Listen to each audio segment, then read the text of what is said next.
Brilliant. So I think that's 6 o'clock, so maybe we can get started. So before we begin with the questions, just to give a little bit of background on Vicki and her wealth of human rights experience. So Vicki is an international human rights lawyer and independent human rights consultant with particular expertise in prisoners' rights, prison reform, dignity behind bars, and torture prevention.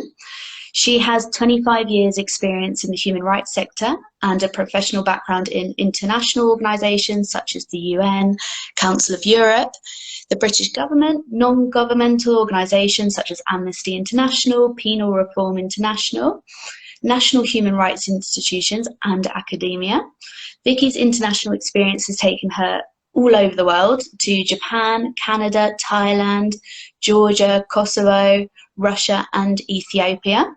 She has written widely, both academically and for a wider audience, through blogs, industry journals, op-eds, and co-authoring a number of human rights reports.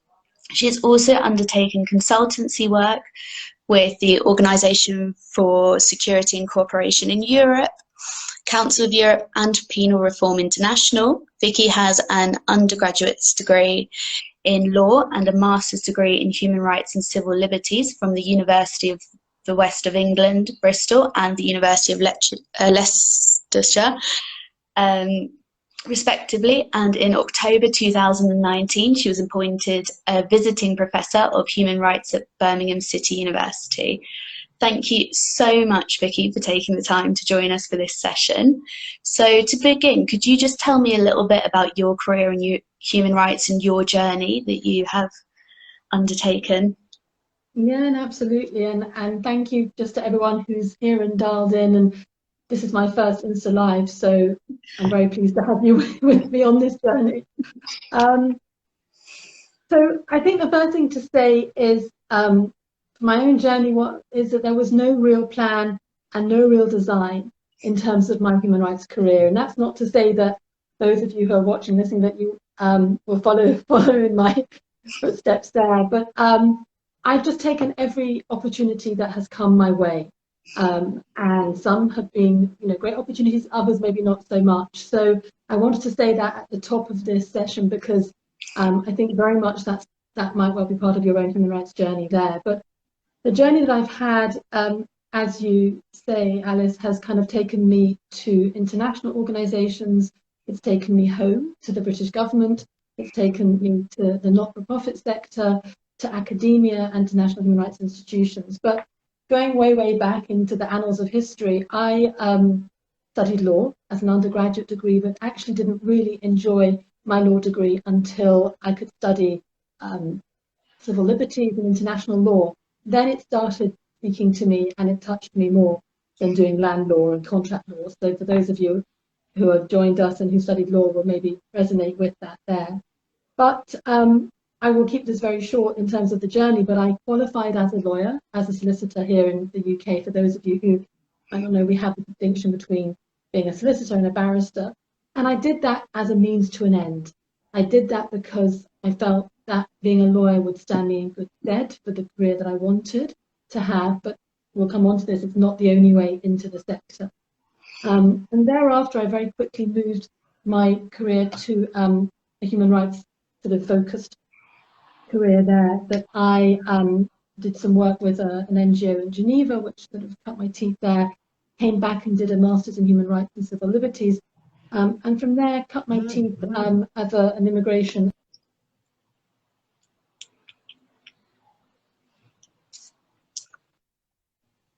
Then I was a government lawyer for about 4 years, Scottish Human Rights Commission, to the Council of Europe, to the Foreign Office here where I was a human rights advisor, and then to Penal Reform International. And there are a few steps that I probably missed out, but really that's where my journey has taken me. There have been a few aberrations along the way, I think I can say, and a few hiccups along the way. But I've learned from each and every experience. So I think I'll probably just leave that there. That sounds amazing. And what would you say was the biggest challenge that you encountered during your career? Yeah, I had a real think about this question, and I think it's an ongoing challenge, and the challenge is that of just the emotional nature of this work, the very draining nature of this work, and it weighs heavily on us as human rights practitioners. So we are dealing with the difficult and the dark side of life. We are dealing with people who have been subjected to torture or sexual violence, and this emotional drain on us is very challenging. And I suppose the test is how we manage that and how we sort of take good care of ourselves there. Throughout my career, I have worked on really difficult cases, very emotionally difficult cases there, high-profile cases as well. So for those of you who've been watching our news here, you will have seen the Iranian woman Nazanin Zaghari-Ratcliffe, who's just returned back to the UK. So I worked a little bit on her case when I was at the Foreign Office. So, you know, these cases really touch you and affect you. So I think that is probably the biggest challenge. And it's a challenge that I can continue to have each and every day that I do this work. I can imagine it must be a big emotional toll. Talking of challenges, so at the moment in the UK it's pupillage application time, so it can be very important to be able to deal with setbacks or challenges or a change of direction. How have you dealt with setbacks during your career? So I think the first thing to say to those of you who are on this call is please don't see a setback as necessarily a negative thing. And I know that when we receive that rejection or when we receive that, you know that it will hit us and that it will really sort of, you know, we'll feel sort of bad by that, but sort of try to look at it as what's the key takeaway from this? What did I get from that interview? Or what did I learn from doing that application process? And I suppose it's the lens that we look at it through. How can we turn that to our advantage? How do I deal with those setbacks? I think as I say, a learning experience. What can I take away from that in terms of the actual, what happened there? But yes, we will have setbacks. We won't get that dream job. We won't get that dream pupillage for those of us who are in the UK. So, but it's how you turn it on its head and look at it in a positive light. And it's easier said than done. I know that. I think that's some great advice. It's always good to look at positives if you can. So on a slightly more positive note, what would you say has been the most rewarding part of your career? Yeah, no, this is a great question, and because I think there are so many different facets to what I've done, in terms of the nature of the work that I've done. I think, as I said, I cut my teeth as an immigration and asylum lawyer way back and a long time ago, representing asylum seekers and migrants before our court here in England, and going before the courts and actually doing advocacy. And when I got somebody asylum, when I actually, got that letter, getting somebody asylum, that meant the world, that you'd actually managed to help somebody from a place of danger to a place of safety. And seeing that was really quite special. Unfortunately, in the 6.5 years that I did this work, I think I only got about 6 people asylum. That got more to do with our system than anything else. So that was really meaningful work for me. And then sort of moving a bit further down the line, the work that I do now as part of my consultancy practice, kind of working with aspiring human rights professionals through the coaching and the human rights careers advice work that I do is very meaningful for me. It's very much my happy place in terms of my human rights practice now, helping the younger generation to move to where they want to go in terms of social justice and human rights work. So I think those would be the things that I'd highlight. Yeah, it's interesting how, one of the biggest challenges is the emotional side of things, but that can also be the most rewarding part at the same time. So on your podcast that you do with Human Rights Pulse, The Passion Factor, you have had the opportunity to interview loads of fascinating human rights defenders from Human Rights Watch, the UN, Reprieve and other well-established organisations. What has been the best advice that you've received whilst doing the podcast? So I think, it's been an absolute privilege and a pleasure to interview these these human rights professionals who, you know, are big names to me as well, and I sit there in awe of them as much as our listeners, and to listen to their story and their journey has been a great pleasure. And I think, suffice to say, everybody brings something interesting to the story and to the richness of what a human rights career looks like. But I was, before this Insta Live session, I was looking through some of the transcripts from my interviews that I had with my guests, and two things popped out to me. And I just interviewed a lovely woman called Gianna Sanchez, who is a legal legal advisor at the Organization for Migration, the Internet, the IOM. And she spoke very passionately about the importance of rest and also keeping the passion alive. And I think these two things sit at completely opposite ends of the spectrum in terms of our human rights work, right? We have to have passion to do this work because it's so tough and so difficult and hard. But we also need to rest because this work is so very hard and so difficult. So that really struck me as very important advice, that, you know, the fire has to keep burning, and I think that was one of her key messages. And another wonderful guest who I had not long ago was a young man called Manu Krishan, who is at the Global Campus for Human Rights and worked very closely with Professor Manfred Novak, who is a former UN Special Rapporteur on torture, helping him draft a big report on children deprived of liberty. And he said to me to be patient. He said a big book was about being patient. And what did he mean by this? He said that, you know, things move very slowly in the human rights world, and that also goes for a human rights career as well, that we need to have patience in our human rights career, and it will take us on a winding route. It might not take us to where we want to go to straight away, but we will get there.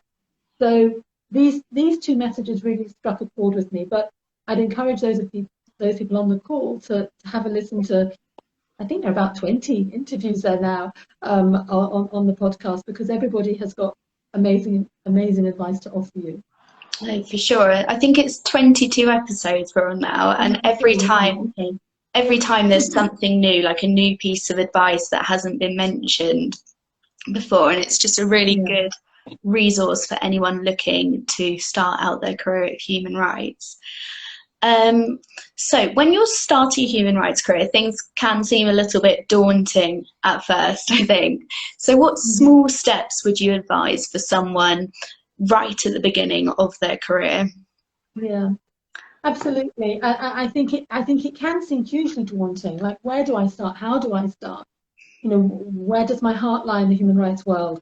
And I think, you know, the first thing to say is that you will find where your heart lies in the human rights world. You will find that issue, that theme that really touches you, and or it may be a couple of themes and they might be aligned, but so you know, you will find it. But there are a couple of things that I wanted to say in answer to this question when I was thinking about it. I think the first thing is to be open, and what do I mean by that? Being open to opportunities that come your way. Like I said at the outset about my own journey there, I kind of, and it's been my theme and practice throughout my career, is I just see what the universe brings my way, and it brings something usually. So being open to opportunities, because you never know where it might lead you. More practically, networking, which we will come on to separately there, but talking to everyone is a huge part of your journey when you start out. And then sort of, I've put here, think small. And what do I mean by think small? Well, if you are going to get some experience, be it paid or voluntary experience, thinking small and thinking about where you can add value to an organization, to a group, but making it a meaningful experience for you. As much as you helping and supporting the organization, of course that's what you want to do because you believe in the cause, but you also want to get something out of it yourself. So that can, you know, getting out in terms of building your subject matter expertise, in terms of building your human rights network, in terms of building your skill set. But think small. And I always say to people, don't necessarily look for the Amnesties and Human Rights Watch. Look for a small organization where you can add value. Also think about sort of becoming, what I always say to people is a mini human rights expert. So start to curate your your profile as a mini human rights expert. So in terms of the issues that affect you and the issues that sort of mean something to you, start to write about those issues. And I'm not saying that you have to write a huge, big academic tome for the Harvard Law Journal, though if you can get in there, well done. But it can be a small blog piece for Human Rights Park or for whoever it may be. But building up your subject matter expertise and crafting yourself as that expert will stand you in good stead, so that when you go to that interview and you can say, actually, I've written about this issue, and I've written about it here, there, and everywhere. You know, so I think that's some advice that I could offer to you, practical advice. That sounds really, really good advice. So we were speaking about the podcast earlier. One bit of advice that has cropped up quite a lot during the podcast is the importance of networking. So can you share any advice on how to begin networking for complete new people? Yeah.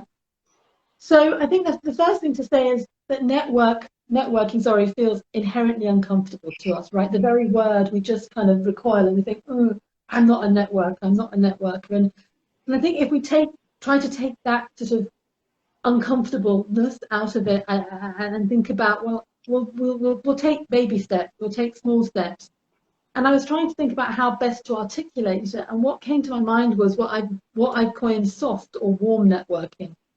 And by that I mean sort of going out to your sort of near connections, so not people that you don't know completely, but to your peers, to your university peers, to your university lecturers, maybe to your family, to your friends there, and seeing, you know, who do they know in turn, and who could they introduce you to, or, you know, where are they based and things like that. So starting off small with that networking in your comfort zone, where you feel comfortable doing there, and sort of thinking about that. And we all have our networks, we all have our kind of peer groups that we can go to, asking for advice.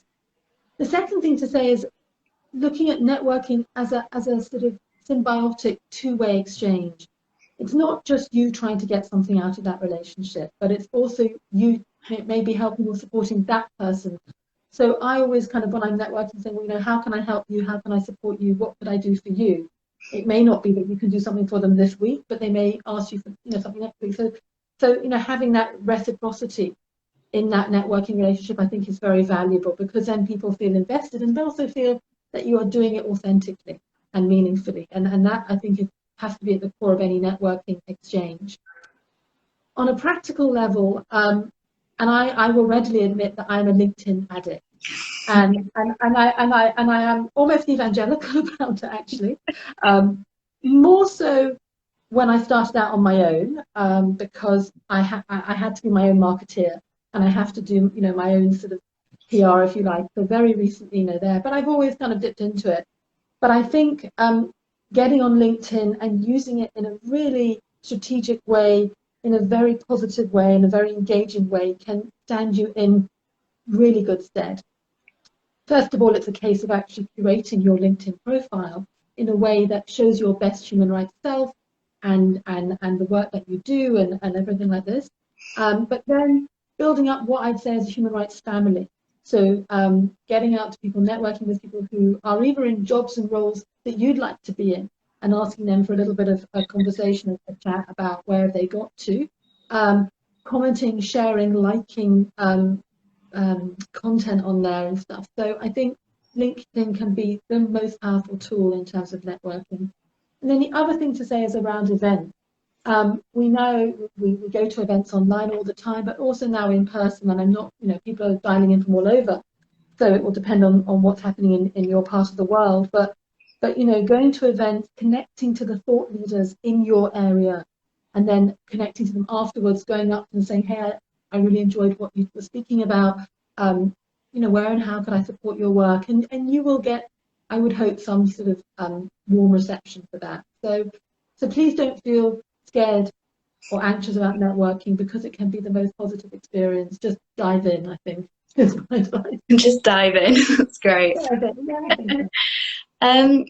Before I move on to the next question, I just wanted to remind people watching that you can send in your questions, and we will do our best to cover them whilst we do this session. So please feel free to drop a question in the comments. So the next question we have is obviously there are both kind of international and domestic human rights careers. Would you say the path for these two fields kind of differs greatly? And how can you combine the two during your career? I think a human rights career can be as close to home or as international actually as you want to make it. And for me, I always say London is home, but the world is my workplace. So, London is my base, and my friends, my family is here, but my work has always been international. I've always kind of traveled for work or whatever there. So I think, the world can really be your oyster in terms of your human rights career. But I think you need to think about it in terms of, well, it's not just professionally, that you will have other sort of things that will come into the mix, your personal situation. So, do you have a partner, family, things like that? If you're looking at, for example, going to work somewhere, a little bit sketchy, out in the field somewhere, that may be a bit more challenging. You might not be able to take your family unit with you, your kids with you, etc. there. So I think, you need to be pragmatic about it as well. But it's perfectly possible to have a hybrid career there where you do a little bit of work at home, either working on domestic human rights issues or working on international issues, but from home there, and then mixing it up with international work as well. And I think it's perfectly doable. Of course, COVID times might restrict you somewhat. I've had to be at home, let's say, for work-wise now, and it's only now that I'm starting to travel a little bit for work. But I've been based at home for the past few years. So it's possible, it's doable, but you just need to sort of think about it in a more holistic way, actually. Brilliant. So talking about gaining experience, there are some organisations that are offering unpaid or pro bono internships. How would you recommend people can balance, the need for experience whilst also not being out of pocket, because we do need money as well? Absolutely. I think the first thing to say is that there's, and this is a separate discussion, but there's a really very active discussion now amongst our, in our community and in our sector about unpaid internships, and that there is no reason why young professionals should not be adequately and appropriately remunerated for their work. You are doing good work, valuable work, and there's no reason why you should not be remunerated for that. So the first thing that I would say is, if you are looking for opportunities, please try to find a paid opportunity if possible. Again, I know it's easier said than done, and our sector is notoriously guilty of that. So but I think if you do decide to go down an unpaid internship route, then, as I said there, think about the value add. Think about, what is this opportunity bringing to me? Again, of course you are helping that organisation, as I said before there, but, is it helping me to build my subject matter expertise on child soldiers? Is it helping me to build my skill set in international advocacy or in human rights monitoring? So what sort of skill set is it giving me? And is it helping me to grow my human rights network? Building my human rights family that I mentioned there before. So I think it's about being strategic, thinking about, what can this give you? But as I said, always really trying to get the paid opportunities if we can, because I strongly believe that you should be paid for what you do. There's no reason why you shouldn't. Yeah, that's such a good point. Really good. So a common misconception that I've definitely come across a lot is that in order to be in the human rights field, you need to have studied law or have some type of legal background. However, that isn't always the case, actually. So what are some other non-legal routes that people can take? Yeah, I mean, my journey, as you know, is a legal journey, and that's the way that I went. But absolutely, I mean, human rights work is a very interdisciplinary endeavour. And actually, as human rights professionals, we need a suite of skills. We are technicians. I've always said this, that we are technicians at the end of the day, and we need sort of research skills, writing skills, advocacy skills, and by advocacy I also mean negotiation skills, analytical skills, social media, business skills. So these are skills that we can acquire. they don't need to necessarily come from a legal discipline or background, and it's by no means, you know, the only way into the sector. And actually, I want to kind of give a little bit of a kind of headline or shout out to a really fantastic article on Human Rights Pulse by Pallavi Chatterjee, who worked with us on the career side and did a great article about, it's called The Evolving and Disciplinary Nature of the Human Rights Field. And in that article, she identifies various different disciplines that you can come from. So if you'll indulge me, I'll just kind of mention a few of them, but you know, this is from Pallavi's article, so she takes the credit for this, really, but I obviously endorse it. So you can come from a political science or international relations background, because of course, what is human rights if not within a political context there? You know, we don't see human rights work in a vacuum. So understanding geopolitics and power dynamics are all integral and vital for a human rights kind of role. That's the whole piece around governance, democratization. History, coming from a history background, actually also is a very nice segue into the human rights world there, because understanding the historical perspective to human rights work will stand you in good stead for what human rights means now. You know, we look at that history and story. Economics and business studies. As I said, you know, we are technicians as human rights people, so looking at project management, macroeconomic, budgeting, this kind of thing, you know, looking at that bigger picture, I think is very helpful for being a human rights professional. Development studies, where you can understand why there will be a neat fit between development work and human rights studies, looking at through that lens. Interestingly, psychology as well. Now, I wouldn't have necessarily immediately thought of psychology, but actually it's a very good fit, because we are working alongside and supporting marginalized communities, and often, and I've done this through my career, you know, we are interviewing survivors of torture, survivors of sexual violence. So knowing how to support and work with these groups of individuals, having a psychology degree is really no bad thing at all. It really would help you and support, you know, be a very good asset to you working with these vulnerable populations. Media studies and journalism. What are we as human rights professionals if not telling a story about human rights violations in a particular country?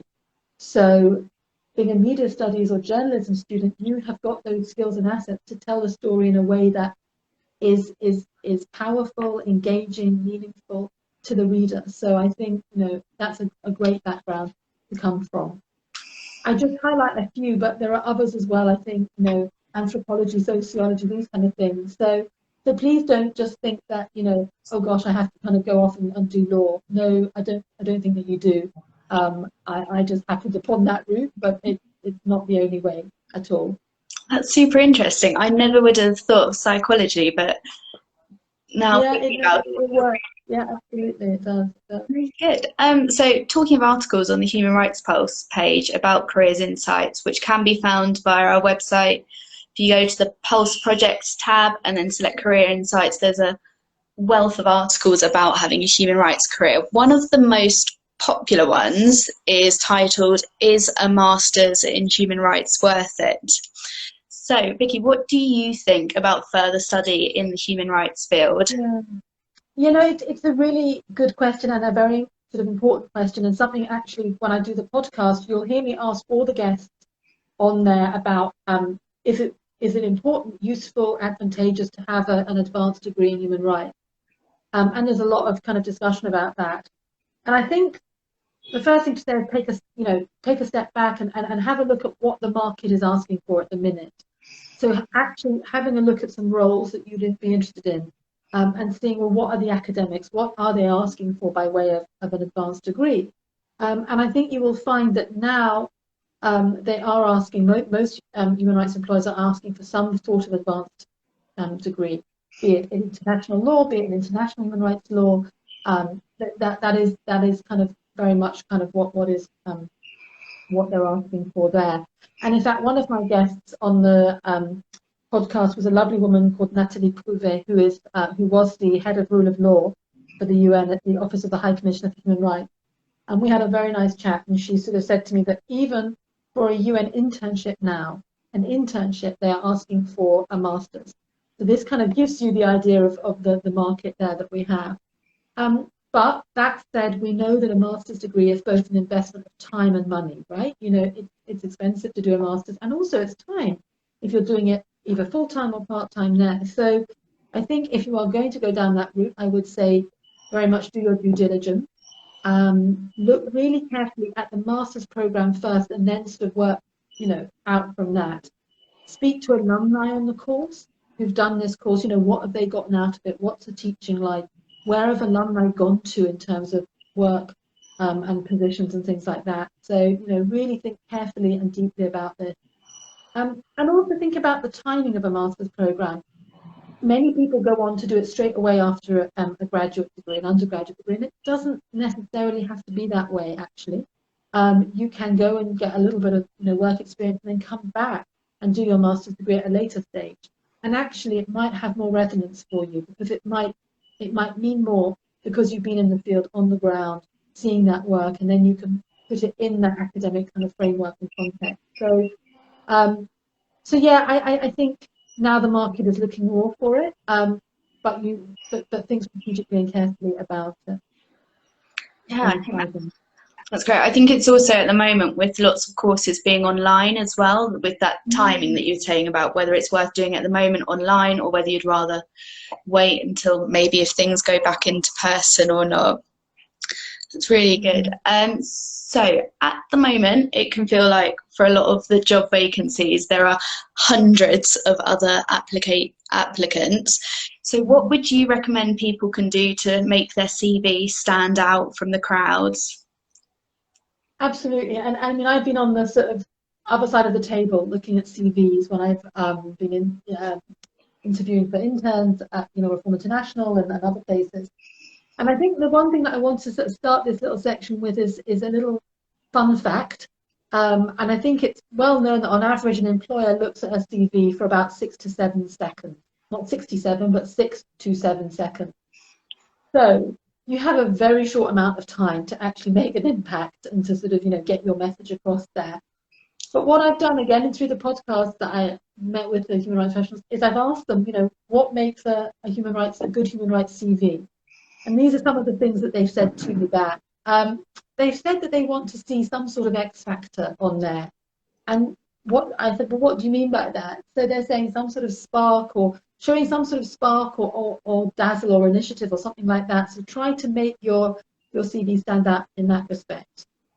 Also showing what your contribution is to the particular task or the piece of work, because it's very easy for us to lapse into teams, we did this, we did that, but actually no, show what was your contribution to that particular role there, so we can really see and assess that.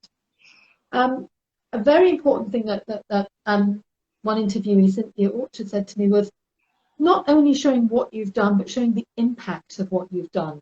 So how did your work actually have a meaningful impact? So if you were working on some legislation on torture or something like that, or you were working on some sort of policy or something, what was the real impact of your work there? I think that has that really worked well on the CV. Letting your passion for human rights work shine through. And I've seen many CVs that come across my desk through the work that I do, and some of them I can really see this person is very committed to the area and really cares about human rights work. Also showing that you've actually thought about the role. So, thinking really carefully and tailoring your CV for that particular role rather than a kind of one-size-fits-all CV. No, really think carefully about your CV and mirroring it and matching it to the particular role in question. And then also just the usual about having, good grammar, punctuation, no crazy fonts and all sorts of things there, I think, because that says a lot about you as a candidate and your attention, or let's say lack of attention to detail. Wow, that's really, really helpful advice. I think I'm going to go review my own CV after this call. Yeah. So we're now going to move on to the questions that people have submitted. Again, if you want to submit your questions, please just put them in the comments and we will do our best to have a look at them. So the first question was super interesting from Elena Kliakova, who has asked, what's your opinion on the HR market given the current environment, the escalating conflict in Ukraine, and what that might mean for young professionals, especially those from Ukraine, Russia and Belarus? Yeah, and I know Eleanor from a little while. So and I think it's a fantastic question, and I had to think very deeply about this question, and actually kind of spoke to a human rights kind of friend as well about it. And I think, you know, the point is very well made in terms of what we're seeing now, Russia, Ukraine. You probably all will have seen that Russia has now pulled out officially of the Council of Europe, I think as of yesterday.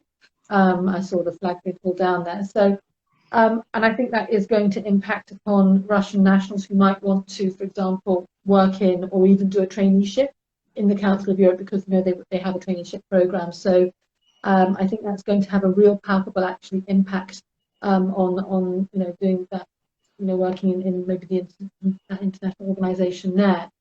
But there's a more subtle point here around unconscious bias, actually, on the part of an employer, in terms of, you know, victim and aggressor, whatever it may be. And I don't want to get political here. It's a very sensitive issue.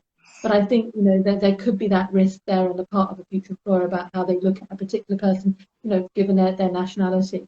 But I think you know, the bigger picture is that, yes, I think that there may well be some access issues, purely access issues to various organisations and international bodies.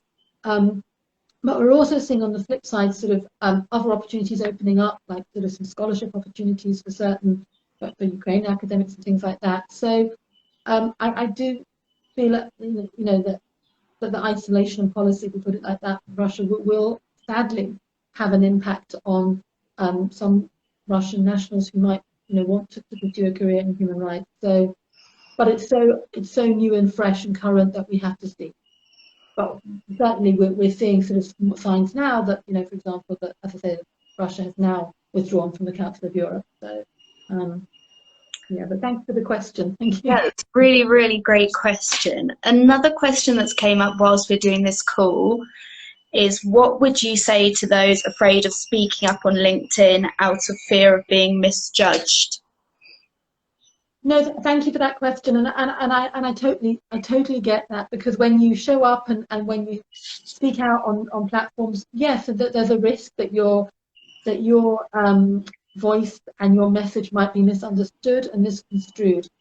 But I think I have to say that LinkedIn, for me, and I just speak from my experience, it's probably the most kind of what's the word I'm looking for, sort of holistic and sort of positive kind of social media network. It's not, I've never been trolled on there, and actually it is a supportive environment there.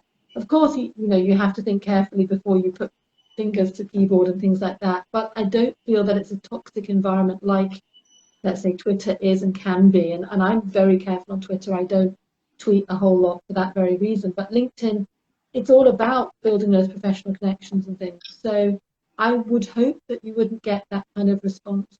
And I think, you know, LinkedIn gives you the facility to block as well, actually, doesn't, you know, so. That's great. So another question that we have that resonated with me quite a lot is about imposter syndrome. And if you have any advice on how to build confidence or curate a career to, you know, help fight that imposter syndrome. Absolutely, and if I share with you that even at, you know, 25 years down the line as I am now, that, you know, I get those wobbles as well, and I think the answer is, and imposter syndrome is now sort of such part of our common parlance and things. And I think it can be quite a dangerous kind of term as well, actually, because I think it doesn't instill confidence in us as people. But I think when we get those moments, don't fight it, actually. And just sort of accept it that, you know, we're getting, you know, we're having these moments of imposter syndrome, and see, well, you know, where are my strong points? Where can I kind of show my best self and things? But you know, and addressing things in small ways and seeing where we can be positive and where we can actually, present our best selves. But even as I say now, I get them. I get given pieces of work where I feel like, okay, this is a real stretch. This is a real push for me. It's really out of my comfort zone. But actually, once you get into it and start it, you think, no, I can do it. I do actually I'm able to do it there. So I think it's just biting the bullet and going for it, I think. Wow, that's really, really helpful, actually. Another question we got is it true that there are fewer human rights schemes or training contract opportunities compared to other areas of law? Would you say it is more common to start as a paralegal?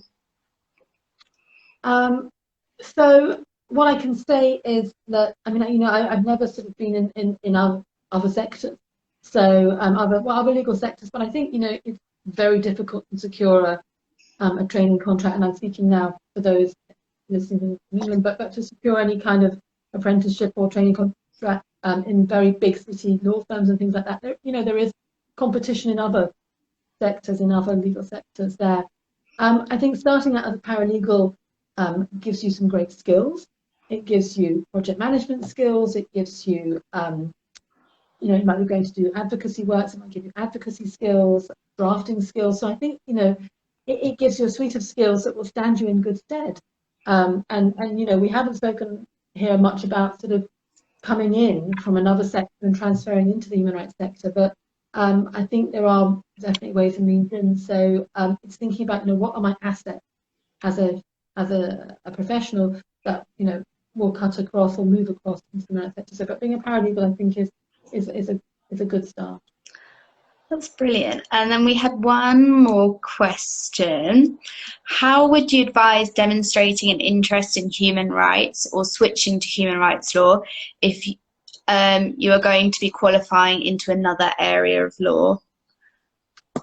So I always say to people, that human rights doesn't have to be a full-time endeavour. So you can do human rights on the side, for want of a better word there. So you can show your human rights work through, volunteering opportunities that you've done. So it might be that, you're working in the corporate sector there, but, you are working on a Saturday at a law centre, working on a refugee and asylum issues or something like that. So there's, ways that you can show that. You can also, as I mentioned there, be writing about human rights issues, which is, that doesn't show your human rights interest and engagement, and I'm not sure what does. So, and attending events and things. So please don't think that human rights has to be, your full-time endeavour. Yes, of course, that's where you'd like to move to, and where you'd like to kind of take your path to. But you can build and curate your human rights persona on the side and doing that work. Wow, that's really good. We had one other question that was submitted before. What organisations or firms would you recommend to non-UK aspiring practitioners to work with in order to gain the SQE qualification? Yeah, no, I thank you to whoever sort of sent me this, and I think my answer to you would be, can you contact me sort of offline, because it was a little bit of a challenge for me to kind of think about that and to give you some meaningful advice in terms of, because I don't think I know enough, I think, is the answer there. So I'm not trying to fudge that question, but I would like to give you a bit more of a thoughtful response is what I'm saying. So I don't know if this person has joined up too. Yeah. Brilliant. Was there any other questions? Does anyone else have any more questions to submit? I'll give you 1 minute, and if we don't, then I think we can wrap up.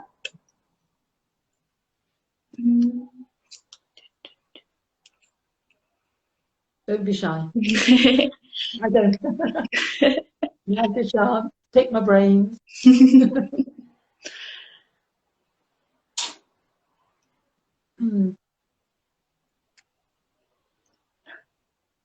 Well, I think so. In that case, thank you so much for your time, Vicki. This has been an insightful session. I feel, for one, that I've learned so much. Oh, we do have a question. How can one reach out to professionals on LinkedIn and not be strange? Okay, so here's my secret recipe. I do this the whole time. As I said, that I'm out on my own. It's just Vicki Inc. on my own doing my work, my projects. I have a standard little kind of a hello message that I write out to people, and basically the kind of, in its, let's say 3 paragraphs, something like that, and I always sort of say thank you very much for reaching out to me on LinkedIn. It's a great pleasure to meet either you as a human rights professional or a young an aspiring human rights professional. Thank you for taking the time. I always genuinely believe it. If somebody's connected to you, you have to thank them. So that's my first opening paragraph. I usually apologize because it's a little bit, they might have written to me a couple of weeks ago, so I usually have to apologize because work has kind of been busy. And then I will try and find some connector. I will try and find something that connects me and that person, be it that we know somebody in common, be it that we've worked in the same organization, be it that we're an alumni of the same university, but I will find some point of contact, where point of connection where I can say, I see that you also went to the University of Leicester, or I see that you worked at Amnesty, and it kind of, or I see Alice, whatever it may be. And then I invite them to tell me a little bit about who they are and what they're doing. And I just say, I'd love to find out a little bit more about your current work and what are you up to and what's your current, let people love to talk a little bit about themselves. So let them talk about that. And then I do a little bit about myself, just this is who I am, this is what I do, etc. as a human rights consultant. And then it depends, very much on who's written to me. If it's somebody that I think, might be able to help, that might be a potential client, I'd say I'd love to set up a call with you or see where and how I might be able to support your work. If it's an aspiring human rights professional, I'll maybe offer to see, where and how I could help them there. But I do it all the time, and it has a varying hit rate. Sometimes people will write back and engage, and I love that when they do, and I'm very grateful for that. Other times, it's radio silent. So we cannot be responsible for how people write, how people engage with LinkedIn. But yeah, you have to get over that feeling of being, writing somebody that you don't know, because they're not a stranger for very long. Once you get talking to them. And just a final thing, it can work. The magic can work because, and I'll give you a very sort of, realistic example now. I connected with somebody back in July of last year through LinkedIn, never met her before. The one connection was that I had been in Canada and she's Canadian. And we had a phone call, and at that time she was working for an anti-extremism charity. And then that was July, and then she popped back into my inbox in December of last year through LinkedIn and said, "Hey Vicki, what are you up to now, work-wise? What's happening?" So I told her a little bit, and by that time she had moved to a big consultancy agency. I won't say the name, but a very big consultancy firm. And wanted to bring me in on a piece of work that they were bidding for from the Canadian government. And that has now happened. I've actually gone in on that bid along with another consultant. And that was purely through LinkedIn that we met, that we corresponded, built that relationship to the degree where, we then sort of collaborated there. So it really, really can work, I think. Wow, that's a lovely success story. Another question that we got just quickly was, do you think human rights is an area that could marry with criminal law? Or Yeah. I mean, I most definitely. So, I mean, the area that I do now, actually, prisoners' rights and prison reform. That if that's not a kind of marriage between criminal law and human rights, I don't know what is. So, yeah, there's definitely ways. Human rights will cut across so many different areas of law. Business and human rights, the environment, human rights. It will cut across because there will invariably be a human rights element to the work that we do. But criminal law, international criminal law as well, and human rights will those will collide as well. Brilliant. We just got another question. How did you find the human rights area for you? No, that's a really nice question. And for me, it was as long ago as when I was studying, actually. I did my law degree. And as I said to you, I really didn't enjoy my law degree, but I volunteered at a prison creche.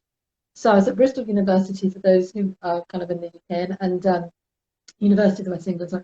And during my law degree, I volunteered at a prison creche. So I would go and look after the kids when the mums were going to visit their partners with a male prison. So they were going to visit their partners or husbands, and I was looking after the kids. So as long ago as then, people deprived of liberty has always been a theme through my work. And then I moved, to working for a big national charity on immigration and asylum law. And again, it was I went to visit people in detention, immigrants and asylum seekers who are in detention, and then in the Foreign Office here in the UK as a human rights advisor, advising Foreign Office staff on British nationals who are in detention overseas. So people deprived of liberty has always been a bit of a theme through my work for as long as I can remember. I mean, I've had other things that have kind of come into the mix there, but yeah. So you will find a theme in your work. You will find something that kind of keeps on coming up for you, be it women, be it children, be it the environment. Wow, that's super interesting. I never knew that.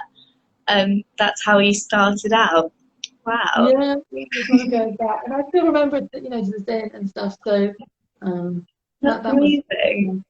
Wow. So I think that's all of the questions now. So I will try again with thank you so much for your time, Vicki. This has honestly been invaluable. I hope everyone watching has also found this really useful. Just finally, are there any further steps people can take if they wish for more personalised career advice from you? Yeah, so I think the first thing to say to you all is I hang out, as you probably gathered, I hang out a lot on LinkedIn. So you'll find me there. That's my platform. I don't do Instagram very much, but I'm starting to a bit more with Alice's stewardship and help.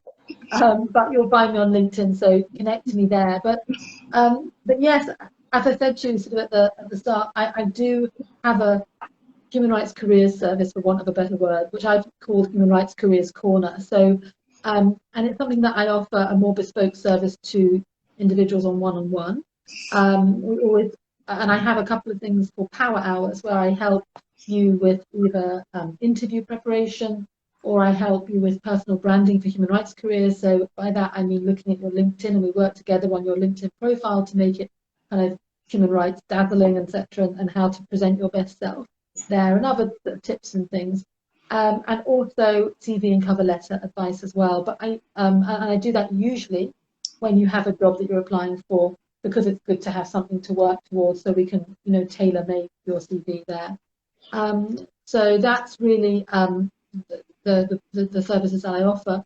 And then I always offer a discovery call where we hop on the call, and I basically am in listening mode, and sort of hear what your needs are and where and how I might be able to support you on your human rights journey. But you also will have my website as well. I think we'll put that in there. That's more about me on my website. That's brilliant. So we did just get one more question, whether this will be recorded, and the good news is yes, it will be recorded, and we will be making a version online for people who have not been able to join us for the whole session. And we will also be looking into the potential of holding another session in the future. Pick a little bit more.